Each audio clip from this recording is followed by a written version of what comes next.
When I'm giving any proposal to you, they're going to call me as a promisor. When you're going to accept the same proposal, they're going to call you as a promisee. Whichever the agreement signed between the parties is accepted according to the law of ICA Act 1872, then it is called as a contract. Anything which is made through love and affection, that is not a contract.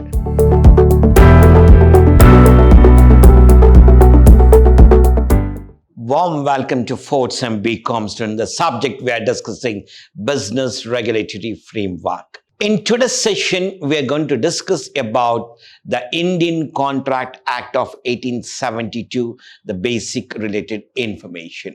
I'm Professor Rajesh L.R. from Department of Commerce and Management from Vidhyaashram First Grade College, Temple of Excellence, MYSURU. In today's agenda, we are going to discuss about the introduction of the Indian Contract Act 1872, why it came and how it came, and who is regulating and who is controlling the act, and who are the members and other part. And we are going to discuss about certain definitions which are defined under the act and which is compulsory to be understood by the people while they are doing the contract, and it will be supporting them for the future concepts also. Is it every agreement can be called as a contract? We are going to see that one, whether every agreement can be called as a contract or every contract can be called as a agreement.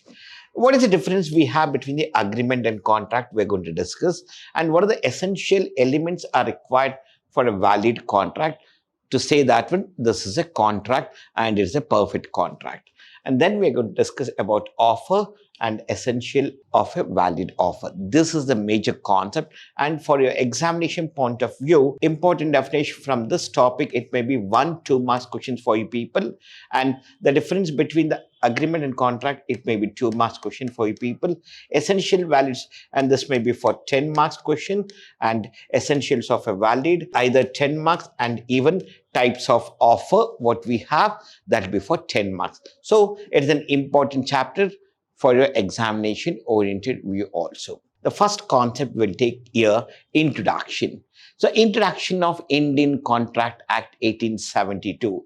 Indian Contract Act 1872 are govern the law relating to the contracts in India. They're saying that one, the contract which is going to take the concepts of all the Indian contracts which are going to take place within our country, whatever the contracts made by the people between them, and what is that one, and how it has to be called as a contract, and what is called contract, and what should be there to call as a contract, and the rules and regulations are framed by the Act 1872. This act was passed by British India and is based, all the principles are based on English common law, because it was finalized and approved by the British India. So majority of the law, whatever it is there, it is equal to the English common law. This act is applicable to the entire country, including Jammu and Kashmir. So keep in the mind, even in the Jammu and Kashmir, whatever the contract has been made between the parties, it is governed by the Act 1872. The act came into existence from 1st September 1872. So the act was started from 1st September 1872 and applies to all contracts in India. So whatever the contract we have in the present scenario or in the previous and which will be there in the future, it should be as per the norms of Contract Act of 1872. The definitions, let us take the next concept definition here. The first definition we have here, proposal. So what is proposal?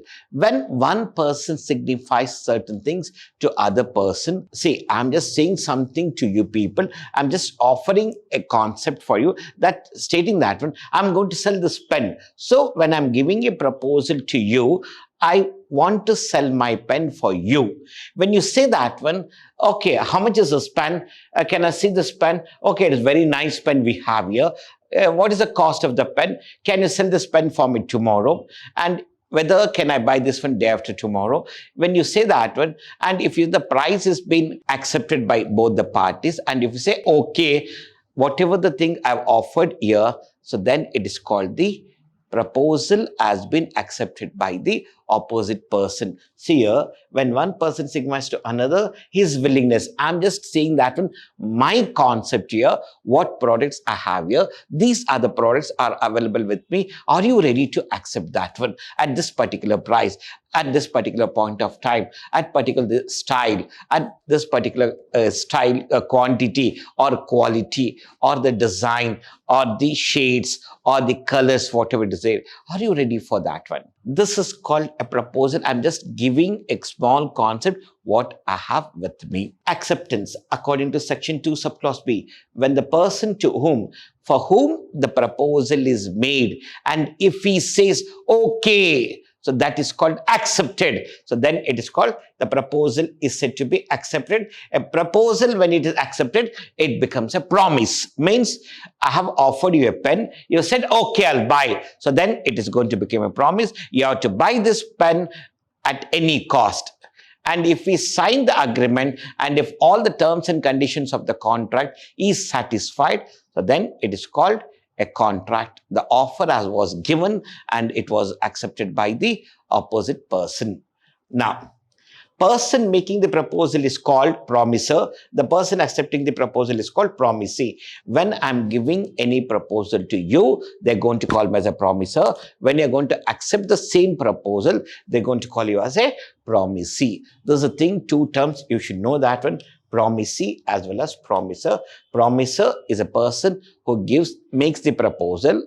Promisee is a person who accepts the proposal with all the terms and conditions. This is your second definition. The third one we have here, agreement. What it agreements? Every promise and every set of promises forming the consideration for each other is an agreement. That's saying that one, every promise, whatever we made here, or every set of promises, whatever we have here, when forming the consideration for each other, for both the parties. I'm giving the pen for you and you're giving the money for me. So for me, receiving amount is consideration. For you, receiving a pen is a consideration for both the parties. Whatever we have here agreed, I agreed here to sell my pen, you agreed to buy the pen here with certain price here. So that is called agreement. In simple words, agreement is nothing but offer plus acceptance. I'm offering this pen for you and you are accepting to buy that pen here. So that is called offer and acceptance. Void agreement, according to section 2 subclause D. An agreement not enforceable by law is said to be void. Means when the law rejects your offer, or when the law says that these things should not happen in the aspect of the contract and these should not be offered and these things are not there according to the ICA Act of 1872, then when any contract or when any agreement is rejected, it is called void agreement. What is contract? According to section 2 subclause H, an agreement enforceable by law is called contract. Whichever the agreement signed between the parties is accepted according to the law of ICA Act 1872, then it is called as a contract. In simple words, contract is nothing but agreement plus enforceability, means which has been accepted as per the norms of the law. Voidable contract, any agreement which is enforceable by law at the option of one or more of the parties thereto, but not at the option of the other or others. That's saying that voidable contract is a contract where an agreement which is enforced, means as per the law, either with the option of one person or more than one person, but not at the option of the other or others. Means they're saying that there should not be a third party, only the promiser and promisee. They're saying that when one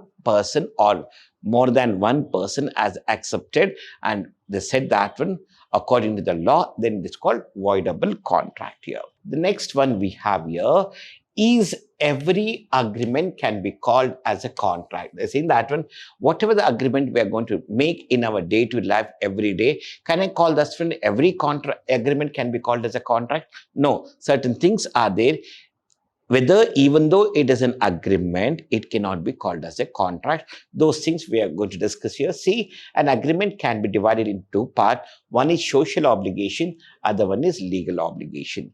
In the social obligation, an agreement giving rise to social obligation is not a contract. They're saying that when anything which is made through love and affection, that is not a contract and not covered under the Indian Contract Act 1872. They're saying that when these type of social obligations are not covered under Indian Contract Act of 1872. Like for example, I'll say that when tomorrow morning we are going for a trip. If we cancel the trip here, so between a father and the children, the father says that when Sunday, tomorrow morning, let us go for a small trip and we'll come back in the evening. And unfortunately, the father had got some emergency work and he couldn't take the children for the trip here. So can we call this one as an agreement, and where the children can sue the father for not taking to the trip here? No, the social obligation will never called as a contract, and it is only the agreement which are made with the social obligation, that is with love and affection. When I say that one to my daughter, I'll take you outside. Today we'll have the lunch or the dinner outside. And if I couldn't take my daughter for the lunch or the dinner, she cannot sue me. Or I'll say that one today evening I'll take you to the dinner. And my daughter says that when she rejects at the end moment and she said that we don't want to go outside for the dinner, we'll have it in the home itself. So can I sue my daughter? No, it is just a love and affection concept we had here. So that cannot be called as a contract, and it is not an agreement, even though it is an agreement between a father and the daughter. Whenever the law is applicable for the agreement, then it is called legal obligation. Agreement giving rise to legal obligation is a contract when the law is enforceable as per the law agreement has been made between the parties, and where there is a consideration for each and everything. So then it is called legal obligations. Those agreements can be called as a contract, not the social obligation can be called as a contract. Yes, here. No, every agreement is not a contract. No, every agreement is not a contract. An agreement to become a contract must give rise to legal obligation. So they're saying that when, as per the legal duty, if any contract or agreement is made between the two parties, then it can be called as a contract. Every contract is an agreement. Every contract is an agreement, but every agreement is not a contract. But every agreement is not a contract. This is the concept what we had. Is every agreement a contract? This is the concept what we have here. The next one. What is the difference between we have the agreement and the contract? See, when a proposal is accepted by the person is an agreement. They're saying that when I make some proposal to an outsider, means I'm offering a pen for him, and when he accepts that one, then it is going to become with certain consideration, with requisite consideration, then it is an agreement. When agreement is enforceable by law, if the agreement is as per the law, then it is called a contract. Here, the elements are offer and acceptance. Here, agreement and enforceability. So for agreement, the elements are offer and acceptance. For contract, elements are agreement and enforceability. And it is defined under section 2 subclause E, and this is defined under 2 subclause H. Not necessarily. Whether an agreement should be in writing, it is not necessary, but contract normally it should be in the written format and it should be registered. All the agreement should be in the written format and it should be registered. If it has to be called as a contract. Does not create legal obligation. Agreement will never create, because we have two types of obligation. One is social and legal, but it creates legal obligation. Every agreement need not to be a contract. Every agreement, the social obligation contract, whatever, that is not an agreement. But all contracts are agreements, because the agreements are enforceable by law, and that is why it is called a contract. The scope of agreement is wide and the contract scope is narrow. So they say that when the agreement is wide and it is narrow over here. The next one we have here, essential elements of a valid contract. So which are the things we should know while doing the contract, which are the essential elements are called, and it is a 10 marks question. 10 marks question compulsory for the examination point of view. Just go to that one. See, essential elements of a valid contract we have here under section 10 and not given under section, but still essentials of a valid contract. So get through both the concepts here, saying that the first element of any contract, it should be agreement and free consent, competence of the parties, lawful consideration, legal objective, not expressly declared to be void. There are 1, 2, 3, 4, 5, 6. There should be 2 parties. 7, intention to create a legal relationship, legal formalities, certainty of meaning, and possibility of performance. So nearly we have here 6 plus 4, and these concepts are both legal object and legal formalities. So 10 elements of a contract are there where we to explain each and every point over here. The first one we have here, 2 parties. There should be 2 parties.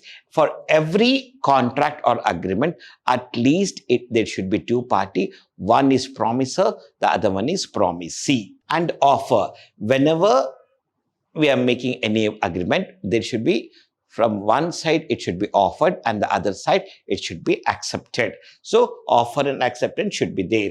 Lawful consideration. The agreement shall be supported by lawful consideration. Consideration is nothing but whatever the terms and conditions are agreed in terms of money or money's worth. Next, lawful object. The object and consideration of the contract shall be legal. So whatever the main aim of the contract is there, it should be as per the norms of the law, and it should not go beyond the law. If it's going beyond the law, the contract will be cancelled and it's called as a void. So take care of that one while doing any contract or when we are signing any agreement here. Competent capacity to the contract. They're saying that with whom a contract can be made and with whom a contract should not be made here. So we're going to learn those concepts here. The parties to the contract shall be competent to the contract. They're saying that they should be competent, they should be in a capacity to understand, and they should be having a concept of decision making where they can understand the terms and conditions and where they can proceed for the further concepts here. So then only I can call them as a competent person. See, for a person to become a competent contract here, he should be above 18 years. They're saying that he should be more than 18 years because he can take the decisions where he can involve in the business activities. The second one, they're saying it should be sound mind. So they're saying that he should not be a lunatic person. He should not be an unsound mind person. So if is an unsound mind person, we cannot make any contract with the people. And even though if we make that I cannot sue the person because he is not a sound mind. Sound mind means where he can understand the terms and conditions, he can go through that he can make the changes of the concept of the contract agreements, whatever we have here, and even he can take his own decisions here. Such person should not be disqualified by law. Means if any person has been disqualified by law, means if any wrong things has happened and he has been kept outside from the law and having contract with such parties. If a person has been rejected in any other agreements or the contracts due to some defaulting or fraudulent activities or misrepresentation concept, so then such person cannot enter into the other contracts. Free consent. So the contract, whenever we are going to make, it should have the free consent. There should not be any pressure on the person of the opposition person, or either it may be offerer or offeree, the promiser or promisee. They're saying that the coercion, undue influence, fraud and misrepresentation and mistake. These are the concepts. As consent is said to be free when the following elements are absent. When there is no such things are there, so then it is called a free consent. So there should not be influence, undue influence by the third party or other, and there should not be any fraudulent activities, and it should not be a misrepresentation of the contract, whatever they are making over here. Essential elements of a valid contract. Next point, intention to create legal relationship. The intention of the parties of the contract must be to create a relationship between them. A husband promising his wife to buy a necklace on an occasion of a birthday is not a contract. They're saying that when an husband makes any promise with his wife, and that cannot be called as a contract. Possibility of performance, the agreement should be capable of being performed. If A promises to bring rainfall through magic, such agreement cannot be enforced. I'll say that when I'm a magician, where I'll bring the rain within half an hour. So that is not an agreement, and it cannot be called as an agreement, or it cannot be called as a contract here. Legal formalities. All the legal formalities required for a particular agreement, such as registration. The agreement should be registered and it should be in writing. They must be followed with certain concept. They're saying that all the agreement should be registered and all the agreement should be in written only. So they say that one. The next concept what we have here, offer.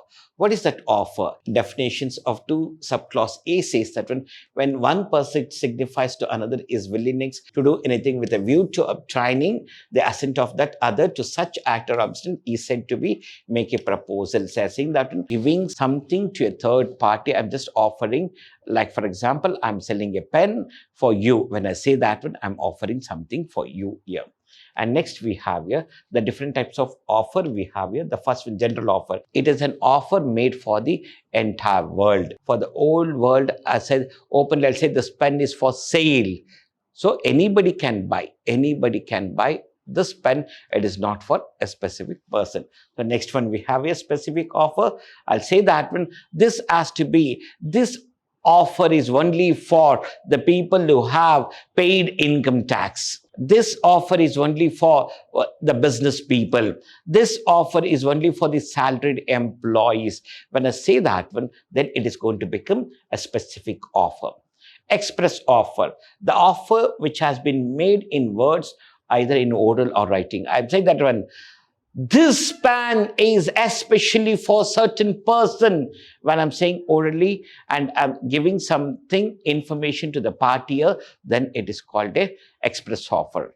And the same thing, I'll just write it in a piece of paper and it will be posted everywhere. That is called writing. The offer has been made in the form of writing. The next one we have here, implied. The offer has been given based on certain examples. So here, that is called implied offer. Counter offer. When a person to whom the offer is made does not accept the offer as it is, he counters the condition. This is called counter offer. I'll say that this pen is for 150 rupees. The person says that one, I'll not accept this for 150. I want it for 110. So when I've given an offer for you, when you're going to say the price is not worth of that one, we want at a lesser price. When you're going to say that one, that is called counter offer. Cross offer. When two offers of same terms and conditions cross each other at the same time, it is called cross offer. When two things, a pen and the remote, we are offering with the certain terms and conditions, when both are crosses here with the same concept here, then it is called a cross offer. Standing offer. This offer remains open till the stock ends. So that is called the standing offer. The offer may be for long duration or short duration, whatever it may be that. What are the essential elements of a valid offer? Again, it is a 10 marks question. Go through this one properly. Offer may be expressed or implied. I have to express the things, what we are offering for the public and what we are selling here, at what price we are selling and what we are selling, when we are going to sell and when we are going to deliver and what is the place of the supply. Those things are to be there. Offer may be specific or general. Sometimes the offer may be for specific people or for specific nature or to the specific society or for the specific purpose, or sometimes the offer may be for the entire nation. A general offer is an offer made to the public at large. Offer must create a legal relationship. When you're making any offer, there should be a valid legal relation between the parties. Like, for example, a dinner invitation extended by A to B is not a valid offer. When I say that one, I'm going to take to you dinner today night. So that is not an offer. When I say that one, I'm going to sell this pen to you at 10 rupees and you accepted that one, then it can be called as an offer where it is creating legal relation. If I couldn't follow the norms of the law, then you can sue me, and if you're not following, I can sue you. Offer must be clear, not vague. The terms of an offer should not be vague, not clear, confusion. The terms and conditions of the contract what we are making is not understanding in a position where we are not getting any information. Like, for example, a pen will be sold. Which pen? What color? What price? When, where, how, why. So there is nothing is here. We are saying that when a pen will be sold for you people at rupees 10. Tomorrow I've shown this pen, I may give some other pen for you. So it is a lots of confusion there whether I'm going to get the same type of pen, same color, same design, same quality. We don't know that one. And they said that one, this offer is only valid for, that's it, nothing is said. So I'll say that one for whom it is, for the general public or only for the specific people or only for the school children or college children. I have not mentioned anything else. So it is a lot of confusion there. Those things should not be there while making any offer. A offers to sell B fruits worth rupees 5,000. This is not a valid offer since what kind of fruits? See, I said that one, I'm going to sell some fruits to you for 5,000. I never mentioned what type of fruits, whether it's apple, chiku, orange, or pineapple, or it may be papaya. What type of fruits I'm going to sell for you? I never said. I said fruits will be sold for you for 5,000. So that is not a valid contract. Offer must be communicated to the offeree. They're saying that when we are making anything proposal, it should be informed to an opposite person. Means if I want to sell my property, if I express that one, I have a property, I'm selling that property in the mind. So I'm not disclosing any information. If I feel that one, oh, I want to sell this property, like this, if I think in my mind, so that cannot be called as a offer here. You have to express what type of property you have and what you want to sell, at when you want to sell, at what price you want to sell. So that is the thing what we have here. A statement of price is not an offer. When you receive any quotations or estimated prices for certain products, that cannot be called as a statement of price, as the offer between two of us. You just came and inquired what is the price of the product, and I've given a list of information for you. That cannot be treated as offer. Offer cannot contain a negative condition. The non-compliance of any terms of the offer can lead to automatic acceptance of the offer. Here, A offers to sell his cow to B for 5,000. If the offer is not rejected by Monday, it will be considered as accepted. This is not a valid offer. They're saying that one, A is offering to sell a cow to Mr. B for 5,000. If the offer is not rejected by Monday, if the offer is not rejected by Monday, then it will be considered the offer is accepted by B. So it is a negative concept what we have here. That should not be there. You have to give a particular time and you have to say. A mere statement of intention is not an offer. A person who attended the advertised place of auction could not sue for breach of contract if the auction was cancelled. They're saying that in a newspaper, there was an article, tomorrow at 10 o'clock in Kuvempu Nagar, there'll be auction of two-wheelers. And I went there and I saw that the auction was cancelled. I cannot sue the people over there, right? There's a thing what we have. So now the last valid offer essential will be an offer and invitation to offer. When a person expresses his will to another person, that is an offer. When a person expresses something to another person, to invite him to make an offer. So we are informing you to make an offer. That is invitation to offer. It is defined under the Indian Contract Act and it is not defined. It is the offer is to enter a contract to receive the offer. Here to enter to the contract and here to receive the offer. Essential to make an agreement? Yes, it is definitely offer is required. Invitation to offer is not required. The offer becomes an agreement when it is accepted. When the offer is accepted, it is going to become an agreement. When invitation to offer becomes an offer, when responded by the party to whom it is made. I say that when this offer is especially for you, right? This pen has been kept. We are calling and we are informing you. When you accept that one, then it is going to become the offer. A small case study we have here, RV versus FASE. See, what was the fact and what was the decision taken? Here we are going to discuss. Here the fact is RV was interested to buy some of the product from the FASE. He sent the information through the telegram that I am interested to buy this product. And FASE accepted and said that when the cash price of the product is certain amount. FASE response stating bumper open is for pound of 900. RV response stating that I want to buy this. I'm ready to accept for 900 pounds. But he said that when send me the title deeds, means documents of the particular product. FASE then stated it did not want to sell. I'm not interested to sell this pen.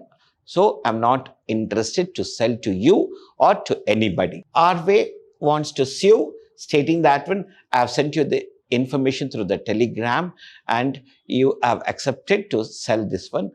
Now here only you've made the information, you have not given all the terms and conditions of the contract and we both have not accepted and signed here. So this case cannot stand in the court.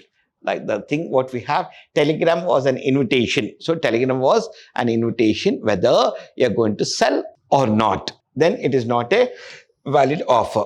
A telegram only advised of the price. It was only, there was a information, advice was there. I may sell or you may sell this particular product at this particular price. RV's telegram accepting the pound 900 was instead of an offer which FASE could either accept or reject. If he wants, he can accept the project or he can reject the project whenever it is required. He rejected it. So there is no contract created between the RV and FASE. It was only a conversation through telegram. In the next upcoming session, we are going to discuss about the acceptance, the communication, revocation, consideration, essentials of a valid consideration, no contract, and the exceptions what we have. These concepts will be discussed in the upcoming session. Thank you and namaste to all 4th Sem BCom students. In today's session, we discussed about the introduction of Indian Contract Act and certain important definition and even the meaning of offer, types of offer, essential elements of a valid offer and essential elements of a valid contract. Thank you to all my dear students. Namaste.